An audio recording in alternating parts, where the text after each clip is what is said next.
So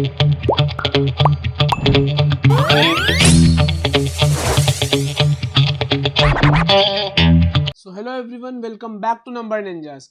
last video में हमने algebra of complex numbers पढ़ा था, जिसमें हमने देखा था कि दो कॉम्प्लेक्स नंबर को ऐड कैसे करते हैं, सब्ट्रैक्ट कैसे करते हैं, मल्टीप्लाई कैसे करते हैं, और साथ ही में देखी थी equality of two complex numbers. अगर दो कॉम्प्लेक्स नंबर इक्वल हैं तो उसका क्या कंडीशन है।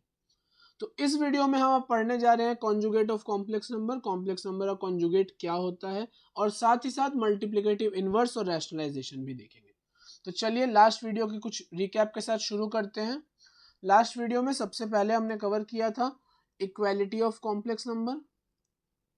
अगर दो कॉम्प्लेक्स नंबर Z1 और Z2 इक्वल है तो रियल पार्ट ऑफ Z1 जो है वो Z2 के रियल पार्ट के इक्वल होगा, और इमेजिनरी पार्ट ऑफ Z1 जो है वो इमेजिनरी पार्ट ऑफ Z2 के इक्वल होगा। अगर ऐसा होता है तो हम बोलते हैं कि जो दो कॉम्प्लेक्स नंबर्स हैं वो इक्वल है। साथ में अलजेब्रा में हमने एडिशन, सब्ट्रैक्शन, मल्टीप्लिकेशन देखा था। एडिशन या सब्ट्रैक्शन कैसे करते हैं। अगर मान लीजिए आपको Z1 और Z2 को ऐड करना है तो रियल पार्ट को रियल से ऐड कर दीजिए, यहाँ पे real part of Z1 plus real part of Z2, और इमेजिनरी पार्ट हम इमेजिनरी से ऐड कर देते थे। सब्ट्रैक्ट में भी सेम, अगर हमें सब्ट्रैक्ट करना है तो रियल पार्ट को रियल से सब्ट्रैक्ट कर दीजिए और इमेजिनरी को इमेजिनरी से। मल्टीप्लिकेशन में जैसे अलजेब्रा में होता था वैसे ही होगा। जैसे मान लीजिए दो ब्रैकेट है a प्लस आई बी और एक है c प्लस आई डी, तो पहले a c से मल्टीप्लाई होगा, फिर आई डी से, फिर आई बी सी से होगा, और फिर आई बी आई डी से। ये ऐसे हम करते थे मल्टीप्लाई। अगर आपने उस वीडियो को नहीं देखा हो तो आई टैब पे क्लिक करके उस वीडियो को जरूर देख लें ताकि आपको ये वीडियो और अच्छे से समझ आए। तो चलिए शुरू करते हैं आज के टॉपिक से, that is conjugate of a complex number. देखिए ये होता क्या है। मान लीजिए एक नंबर है z, कॉम्प्लेक्स नंबर है a प्लस आई बी, तो इसके कॉन्जुगेट को हम डिनोट करते हैं कॉन्जुगेट ऑफ अ cn, मतलब complex number, is denoted by या तो z के ऊपर बार लगा के या फिर z डैश, ऐसे हम डिनोट करते हैं। होता क्या है, अगर हमें किसी भी कॉम्प्लेक्स नंबर का कॉन्जुगेट निकालना है तो हम उसके इमेजिनरी पार्ट के कोएफिशिएंट का साइन चेंज कर देते हैं। अगर प्लस है तो माइनस हो जाएगा, और अगर माइनस है तो प्लस हो जाएगा। जैसे एग्जांपल देखिएगा, मान लीजिए कॉम्प्लेक्स नंबर है 9 प्लस 4i।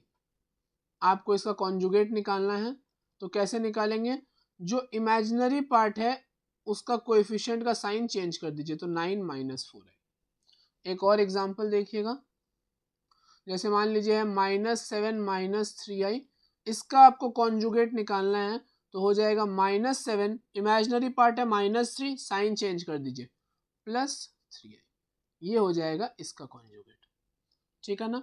तो कॉन्जुगेट करने के लिए हम क्या करते हैं, जो इमेजिनरी पार्ट है उसका साइन चेंज कर देते हैं। चलिए आगे चलते हैं। Properties of conjugates. देखिए अभी हमने पढ़ा कि अगर z कोई कॉम्प्लेक्स नंबर है a प्लस आई बी, तो उसका कॉन्जुगेट जो है z बार वो होगा a माइनस आई बी। ध्यान से देखिएगा इस टॉपिक को। तो चलिए पहली प्रॉपर्टी, मान लीजिए हम एक नंबर को उसके कॉन्जुगेट से ऐड करवाते हैं, तो देखिएगा क्या होगा, a plus i b plus a minus i b. तो इमेजिनरी पार्ट देखिए i b plus i b minus i b cut जाएगा, ये हो जाएगा 2a। ठीक है ना। यहाँ पे कोई भी इमेजिनरी पार्ट नहीं है। अब ध्यान दीजिएगा, कॉम्प्लेक्स नंबर में अगर जो रियल पार्ट है a वो अगर 0 हो जाए तो कॉम्प्लेक्स नंबर देखिए क्या बन जाएगा, आई बी। तो इस टाइप के कॉम्प्लेक्स नंबर को हम बोलते हैं प्योरली इमेजिनरी कॉम्प्लेक्स नंबर। और अगर यहाँ पे b की वैल्यू 0 हो जाए तो क्या हो जाएगा कॉम्प्लेक्स नंबर a, तो इसको हम बोलते हैं प्योरली रियल कॉम्प्लेक्स नंबर। तो जैसा कि आप यहाँ देख सकते हैं, यहाँ कोई भी इमेजिनरी पार्ट नहीं है, तो z प्लस जेड बार का जो आंसर है वो हमेशा प्योरली रियल होता है।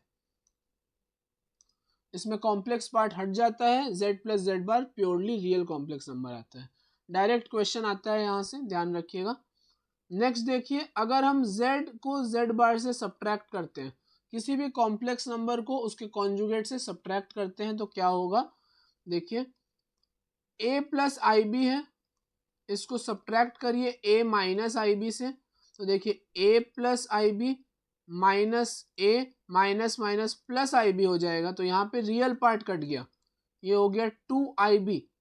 तो z माइनस जेड बार में कोई भी रियल पार्ट नहीं है, सिर्फ इमेजिनरी पार्ट है, तो ध्यान रखिए z माइनस जेड बार जो है वो होता है प्योरली इमेजिनरी। तो चलिए नेक्स्ट प्रॉपर्टी देखते हैं, प्रॉपर्टी 3। देखिए अगर हम किसी भी कॉम्प्लेक्स नंबर z को उसके कॉन्जुगेट से मल्टीप्लाई कराते हैं तो देखिए क्या होता है। कॉम्प्लेक्स नंबर का एग्जांपल वही लेते हैं a प्लस आई बी, और कॉन्जुगेट से मल्टीप्लाई कराते हैं a माइनस आई बी। देखिए a plus i b into a minus i b, a square minus b square का फॉर्मूला क्या होता है, a plus b a minus b, तो यहाँ पे यही फॉर्मूला यूज करते हैं, देखिएगा तो ये हो जाएगा a का स्क्वायर माइनस आई बी का स्क्वायर, तो ये बन जाएगा देखिए a square minus i square b square, i square की वैल्यू -1, तो a square minus minus 1 into b that is a square plus b square. देखिए यहाँ पे भी कोई भी कॉम्प्लेक्स पार्ट नहीं बने, इमेजिनरी पार्ट नहीं है, तो a square plus b square answer that is z into z bar जो है वो भी प्योरली रियल होता है, ठीक है ना। चलिए आगे चलते हैं, देखिए कुछ क्वेश्चंस देखते हैं। उसके पहले express in a plus i b form, किसी भी कॉम्प्लेक्स नंबर को a plus i b form में कैसे लेके आते हैं, देखिएगा ये स्पेशली उनके लिए है जहां डिनोमिनेटर में कॉम्प्लेक्स नंबर है। जैसे मान लीजिए एक एग्जांपल के साथ ही देखते हैं, नंबर है 2/3 + 5i। तो कॉम्प्लेक्स नंबर का कोई भी क्वेश्चन आए जिसमें डिनोमिनेटर में अगर इमेजिनरी पार्ट प्रेजेंट है, तो क्वेश्चन में क्या पूछा है वो बाद में देखिएगा, पहले इसे रैशनलाइज करेंगे।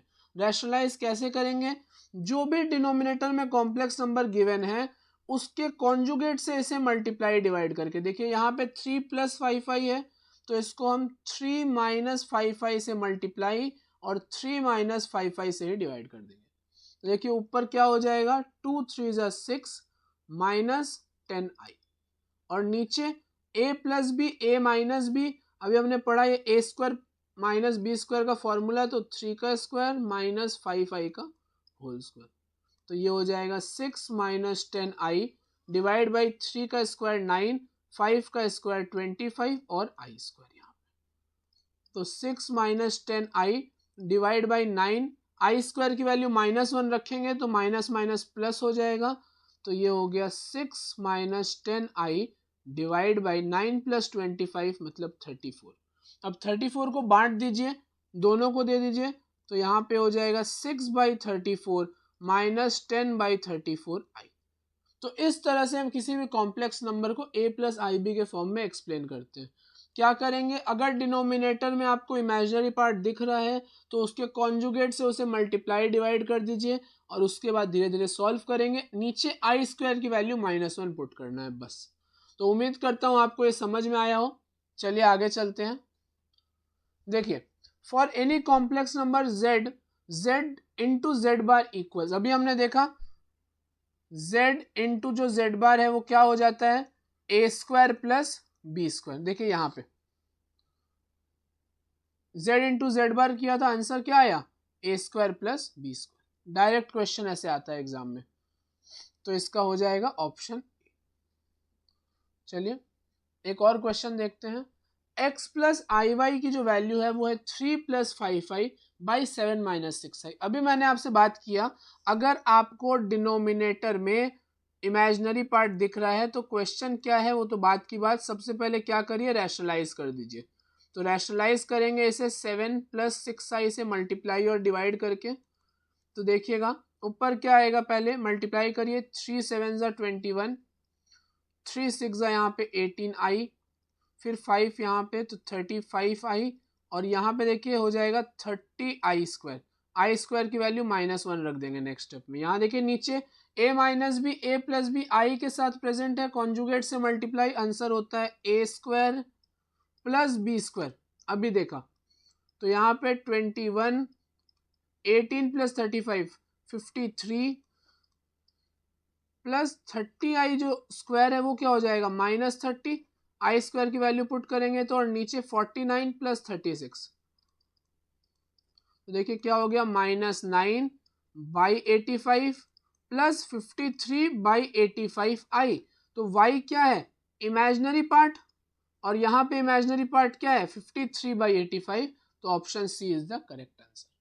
उम्मीद करता हूँ आपको समझ में आया हो, नहीं समझ में आया एक बार वापस देखिएगा इस वीडियो को, एकदम क्लियर हो जाएगा। चलिए नेक्स्ट क्वेश्चन, यहाँ पे देखिए, ऐसा क्वेश्चन एग्जामिनर को बहुत पसंद है जहां पे थोड़ा देखने में क्वेश्चन गंदा हो, सॉल्यूशन लेकिन इजी है।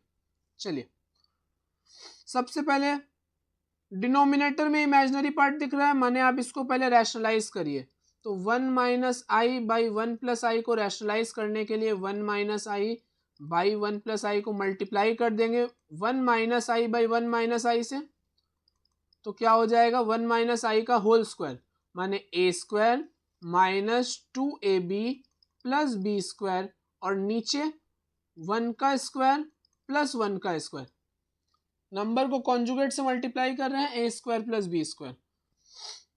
यहां देखिएगा 1 और आई स्क्वायर कट जाएगा क्योंकि आई स्क्वायर की वैल्यू -1 होती है, -2i/2 कट के आ गया -i। अब आप ध्यान से देखिए, आपको -i का पावर 100 निकालना है, तो i का पावर कुछ भी निकालने के लिए क्या करते हैं, पहले इसको 4 से डिवाइड कर दीजिए, i जो 100 है वो 4 से प्रॉपर डिवाइड हो जाएगा, रिमाइंडर बचेगा 0, तो -1 का पावर 0 दैट इज 1। अब क्योंकि 1 आ गया तो देखिए इसको a प्लस आई बी के फॉर्म में कैसे लिखेंगे, यहाँ पे कोई भी इमेजिनरी पार्ट नहीं है तो हम इसे लिख सकते हैं 1 प्लस 0 इंटू आई, इमेजिनरी पार्ट नहीं है तो 0 इंटू आई, तो देखिए a और b का पेयर क्या बन जाएगा, रियल पार्ट है 1 और इमेजिनरी पार्ट है 0, तो 1,0, option c is the correct answer. चलिए आगे चलते हैं, multiplicative inverse of a complex number क्या होता है। देखिए कोई भी कॉम्प्लेक्स नंबर का मल्टीप्लिकेटिव इनवर्स का मतलब एक ऐसा नंबर जिससे मल्टीप्लाई करने के बाद आंसर 1 आ जाए, ठीक है। जैसे रियल नंबर का एग्जांपल देखिएगा 2, अगर कोई पूछे 2 का मल्टीप्लिकेटिव इनवर्स क्या होता है, तो 2 का मल्टीप्लिकेटिव इनवर्स होता है 1/2। क्यों, अगर हम 2 को 1/2 से मल्टीप्लाई करेंगे तो आंसर 1 आ जाएगा।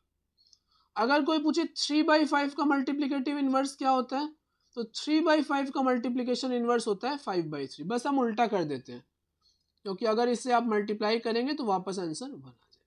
तो कॉम्प्लेक्स नंबर एकदम सेम चीज फॉलो करना है, कॉम्प्लेक्स नंबर में भी मल्टीप्लिकेटिव इनवर्स, जैसे मान लीजिए आपको 3 माइनस 4i का निकालना है, तो इसका मल्टीप्लिकेटिव इनवर्स हो जाएगा 1/3 माइनस 4i। बस ध्यान रखिएगा आंसर ऐसे नहीं छोड़ते हैं क्योंकि डिनोमिनेटर में इमेजिनरी पार्ट है तो रैशनलाइज करके आंसर देंगे, ठीक है ना, कोई दिक्कत नहीं। चलिए जैसे मान लीजिए -9 माइनस 4i है, इसका मल्टीप्लिकेटिव इनवर्स क्या होगा, 1/-9 माइनस 4i। वापस से रैशनलाइज करके आंसर देंगे क्योंकि नीचे इमेजिनरी पार्ट नहीं रह सकता है। चलिए एक क्वेश्चन देखते हैं, find the multiplicative inverse of 4 minus 3i। तो देखिएगा 4 माइनस 3i का मल्टीप्लिकेटिव इनवर्स होगा 4 माइनस 3i का 1/4 माइनस 3i, लेकिन क्योंकि मैंने बोला कि यहाँ पे हम लोग डिनोमिनेटर में नहीं छोड़ते इमेजिनरी पार्ट को, तो रैशनलाइज करिए, रैशनलाइज करेंगे तो 4 plus 3i by 4 plus 3i। तो हमने 2 सम्स ऑलरेडी देखा है रैशनलाइजेशन का, उम्मीद करता हूँ आपको समझ में आया होगा।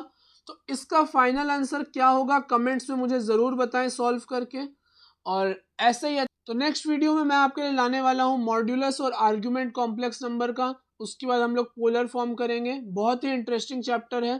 तो अगर आपको समझ में आया हो और वीडियोस पसंद आ रही हो तो लाइक करें, फॉलो करें, सब्सक्राइब करें और बेल आइकन को क्लिक करना ना भूलें ताकि आप फ्यूचर में आने वाली अपडेट्स को ना मिस कर सकें। Thank you so much.